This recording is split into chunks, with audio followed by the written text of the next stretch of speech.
Melanie and I had been married for years, since college, and I had always been happy with our marriage. So I had nothing to complain about. I got a job as a programmer at a big IT company. And Mel, having completed her medical degree, over the years had become a respected physician at the city hospital. She and I loved and respected each other very much. We were not just husband and wife, but close friends with each other, always supporting each other. At first, I was especially looking forward to our evening conversations. She would tell me about events at her work, about some patients who sometimes behaved bizarrely, and what difficult cases she had to deal with. I, in turn, shared with her my accomplishments, my programming innovations. And though she was not an expert in it, she was sincerely glad of my success.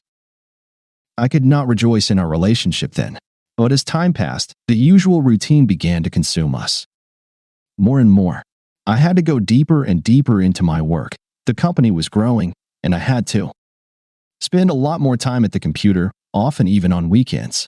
Mel, too, over the years became less energetic than she used to be, and lately, she has been put on more and more night shifts. There was less and less time for us to talk. We even began to drift apart a little. But one day we had a chance to catch up and enjoy each other's company again. It was the time of our vacation. By the whims of fate, our vacations had often not coincided before, but this year, we were just lucky. So I decided not to waste my time on some sort of weekend getaway, and I decided to surprise my wife beforehand. I wanted to pamper her again. We had no children, and even though Mel helped other people with their illnesses, no one could help her, as fate would have it. I scrolled through many websites and found a trip for a few days to a snowy resort. I shared my choice with my wife, and she also liked the idea. Very soon we started packing our suitcases and went to the store to buy the necessary things. And now the long-awaited day has arrived. We are going in our old pickup truck to the ski resort in order to get away from the hustle and bustle of everyday life. The view there was beautiful, and we got a room that was well heated. The first couple of days we didn't spend much time outside, since we ourselves lived in a warm region, and Mel didn't particularly admire the cold climate. But gradually she began to get used to it and decided to try something new for herself. She decided to try skiing. It was one of the main activities at the resort. At first, she couldn't do it, and from the outside, she looked a little ridiculous, but I still admired her attempts. Mel asked around to the locals and found out that there were some quick skiing lessons available, so she went to the address. I didn't need those lessons, since I'm from the North End myself. I didn't move south until after high school, and on skis, I felt confident enough, but decided to go with it a couple of times for support. The instructor taught the group the first basics of gliding, braking, and turns, practiced on the slopes. And Mel was making some progress. But soon I started noticing that my wife was starting to go to class without me. I thought maybe she was embarrassed, so I didn't insist on my presence. But then I began to notice that she wasn't just leaving for class by herself. She was starting to pull away from me. Emotionally, too. She talked less about what she was doing, and most of the time in the evenings she was busy reading a book, but I could see that she was not reading. She was deepening in her own thoughts. She wouldn't answer my questions about what was going on with her. She would just wink out a sentence or two. I didn't understand at first what was going on. When we were alone, she was sad. But when it was time for skiing, I couldn't help but notice that her mood was improving, even though she didn't show it. I began to have some doubts. I didn't want to suspect my wife of anything, but the voice of my subconscious told me to check the situation, and I secretly followed her. I walked her all the way to the room where the instructor was conducting theoretical classes and began to observe, hiding behind a corner. As I did so, I did not notice the activity of the other visitors. It was as if Mel had come for a private lesson. I waited for some time, got even a bit cold, and was about to go inside, but saw two people coming out and heading for the snowmobile. It was the instructor and my wife. The instructor started the engine, and they settled down on the padded seats and drove off into the woods. I realized that something was wrong here, and Mel was obviously hiding something from me. But I couldn't believe my suspicions that Melanie might be cheating on me. In all the years we'd been together, she'd never once given a reason to be jealous. And now it was like I was in a parallel world. I didn't know where they were going, and there was no way I could catch up with them now. But I assumed it wouldn't be the last time, so I decided to be prepared. When Melanie returned to her room in the evening and I asked her how she was doing, she didn't really want to answer me, citing fatigue. She only replied that everything had gone well, but intensely, and now she just wanted to rest. I didn't disagree with her. I lay down next to her and put my arm around her and stroked her shoulder. Mel shuddered a little at my touch, but she didn't say anything, just pulled the blanket over herself. I turned around and went deeper into my thoughts. And my hunch was right. The next day, Melanie went to see him again, and they rode off on the snowmobile again. I quickly got on the other snowmobile and raced after them, staying a little behind. It was a sunny day with no precipitation, and I could clearly see the tracks of their vehicles. That gave me some advantages. After about 15 minutes, I saw the cabin in the distance and their snowmobile parked nearby. I parked nearby, deciding to wait a bit first and to observe. Subconsciously, I didn't want to see what I feared. There was no one outside, so I cautiously crept up to the cabin, deciding to look through the window first to see what was going on. I saw the instructor and my wife sitting at a table, giggling sweetly, drinking something hot. Nothing seemed suspicious. But then why was she hiding it? I continued my observation, though my body was rushing in. Very soon their conversation turned into kissing and cuddling. I was dumbfounded by what I saw. My heart squeezed with grief and disappointment. I couldn't just believe that Mel could cheat on me. A sense of betrayal and pain completely overwhelmed me. My first urge was to rush in and tear them both apart. But after a second, I stopped and decided that just punching them in the face wouldn't be enough. I needed to gather my thoughts and decide how to proceed. I went back to the room. I waited for my wife to return, pretending I knew nothing and did not suspect anything, though a lot of thoughts and questions swirled in my head. She was acting like she always has been lately.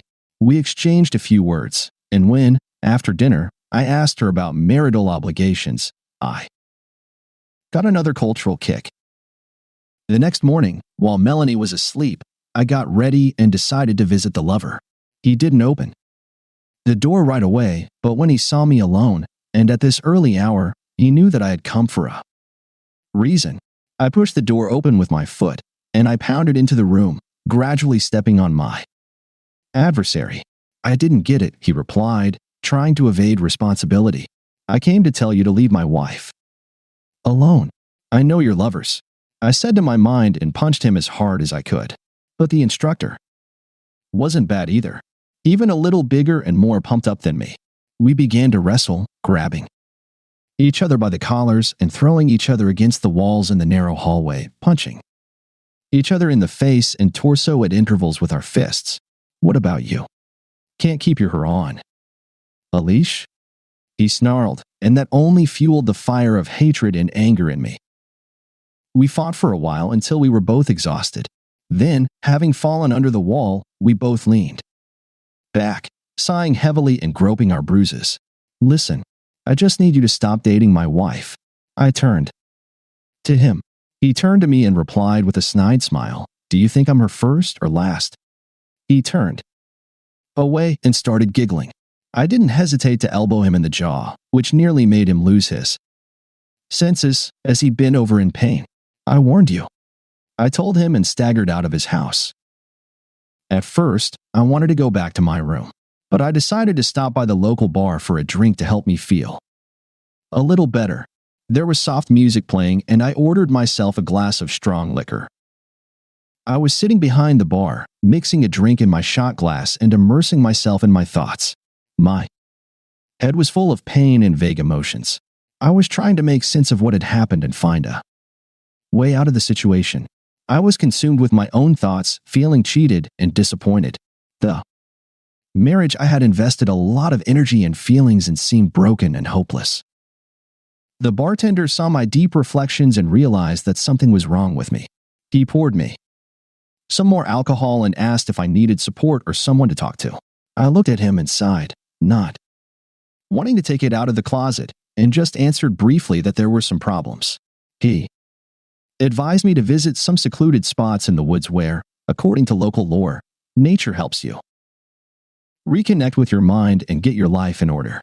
Of course, I did not believe in all kinds of legends, but I liked the idea of sitting somewhere in the landscape and meditating, so I asked for the coordinates. It was not difficult for me to find the places indicated by the bartender. At one of them, I stopped. Indeed, the view was magnificent, but I had to be very careful because the clearing ended with a steep cliff, and in some places it was slippery. After sitting there on a log for a while, I went back to my room. Melanie was gone. She left me a note that she'd gone skiing again. I sat in a chair and stared at one point, crumpling the note in my hand and wondering what I should do. I didn't have to sit for long. I packed up, got on my pre-rented snowmobile, and went looking for them. I didn't know exactly where they were, but the search began at the cabin where I first saw them. When I arrived at the place, I found no one there, but I didn't give up. Smoking a cigarette, I stood in, wondered where else they might be. My thoughts stopped at the descent, where they most often practiced. Throwing my cigarette butt into the snow, I rushed down there. And indeed, there they were. I saw them from a distance. They were skating there as a couple, like newlyweds. From the outside, they looked happy, which made me even a little jealous. But that feeling quickly passed. I was angry with both of them. I was filled with a desire to get back at them in any way I could.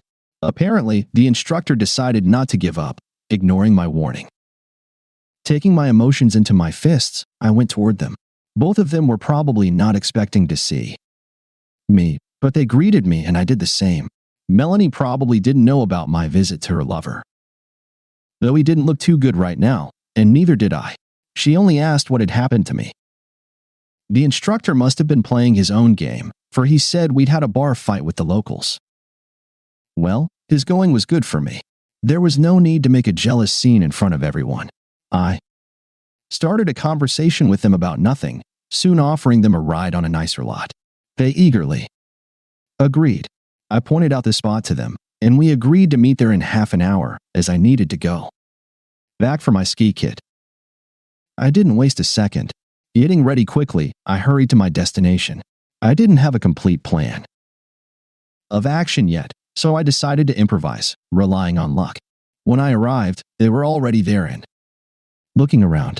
Melanie thanked me for a good idea. The instructor said that he knows about such places, but does not recommend riding there without good skills, as it is very dangerous and can end badly. But my wife liked it so much that she did not want to leave, so we decided to go down this slope.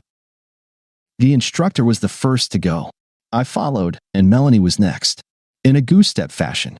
At some distance, we moved downhill, dodging obstacles in the form of trees or snowdrifts. There didn't seem to be anyone else here. It made me a little happy. I went down and kept an eye on my instructor, who kept wiggling on the uneven trail. The pine forest began to blossom ahead on one side, getting even thicker, and the cliffs were visible on the other. I raced, and my thoughts raced with me. I pushed on and almost caught up with my rival, Melanie lagging a little behind. I realized this was the right moment for me and jerked, pushing the instructor hard, which caused him to make a wrong turn and his skis went the other way to where the precipice was just beginning. I stopped when I saw that the man was out of sight. Only a high-pitched scream was heard. A minute later, my wife caught up with me. When she saw me standing still, she did not immediately understand what was wrong. And when I explained that the instructor had had an accident, she was horrified and even cried. It even made me laugh. She had only known him for a few days. Was he dearer to her than me? Me, with whom she has been married for so many years. I looked at her and realized that I Didn't recognize this woman anymore. She wanted to go look downstairs, but I stopped her and persuaded her to go back to her room, promising to call a rescue service. In the room, Melanie sat all sad. She didn't want to talk to me, though I tried my part. Then I confessed to her that I knew all about her and her lover. My words even distracted Mel from her grief. She didn't know what to say to me, so she just said quietly, "I'm sorry." I couldn't forgive her. I just told her to start packing, since we couldn't rest anymore and we were going home, and I left our room. I didn't want to be around her at this point and decided to take a walk. 2 hours before departure, I arrived at the local hospital and walked down the hallway looking for the room I needed. When I found the right one, I went in and looked at the instructor lying on his bed, half in a cast and with many bruises. There was no one else in the room, so I went closer to him and sat down next to him on the bunk. He tried to open his eyes, but the swelling made it difficult, and he could see me through the narrow slit of his eyelids. "I came to remind you of my warning. You disobeyed then. And do you see what that led to?" I leaned toward his ear, "And if I ever see you in our lives again, I will kill you." I turned around and walked out. With Melanie, we returned home, but our relationship was no longer the same, for she had lost my trust. The only thing that bound us together now was the stamp on our passports. A few months later, we got divorced. This woman left a bitter mark on my life.